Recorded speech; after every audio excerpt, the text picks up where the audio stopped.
बर्तमान बड़ खबर पाणीपाग को नहीं बड़ सूचना नुआ अपडेट। फेब्रुआरी खरा उड़ाइलाणी हंसा।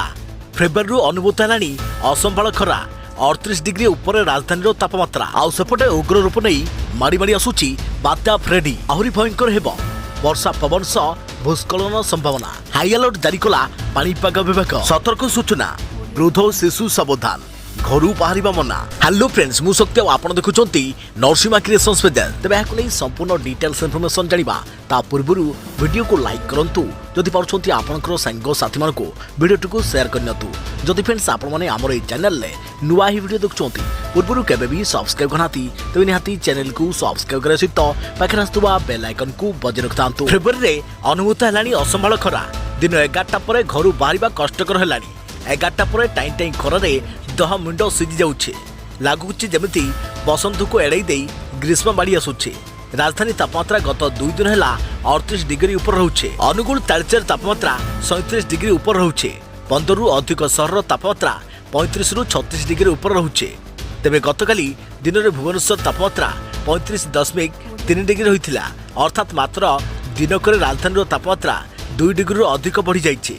एथुरु सहजरे अनुमान करा जाई पारे जे राजधानी तापमात्रा केमिति बढ़ी जाइछे। आउ एक गुरुत्वपूर्ण कथा होउछि देशर उत्तप्त सहर गुड़िक भितर रही भुवनेश्वर। राजस्थान फालोडी, महाराष्ट्र अकोला, गुजरात आम्रेली परे रही भुवनेश्वर।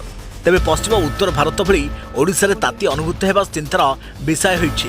तेबे गोटिए पटे दीर्घ दिन हेबो वर्षा न हेबा बसंत रे असंभाल ताती अनुभूत हेबा चिंता को बहुगुणित करिछि।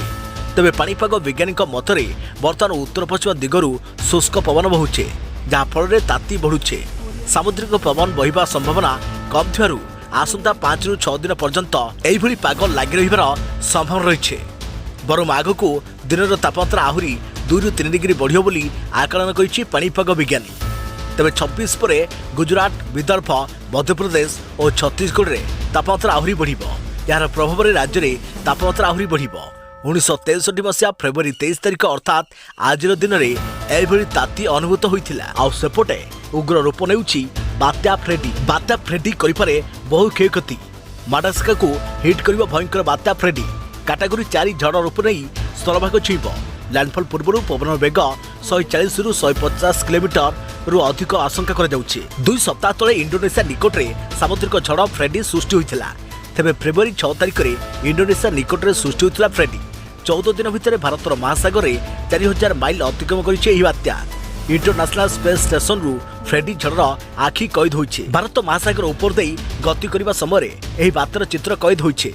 अति भयंकर दृश्य। एबे माडागास्कर मुहा होइछि बात्या उग्र रूप धरी आगको बढ़ुछि। बात्या फ्रेडी प्रभाव रे वर्षा बन्या सांगको भूस्खलन आशंका रहिछि।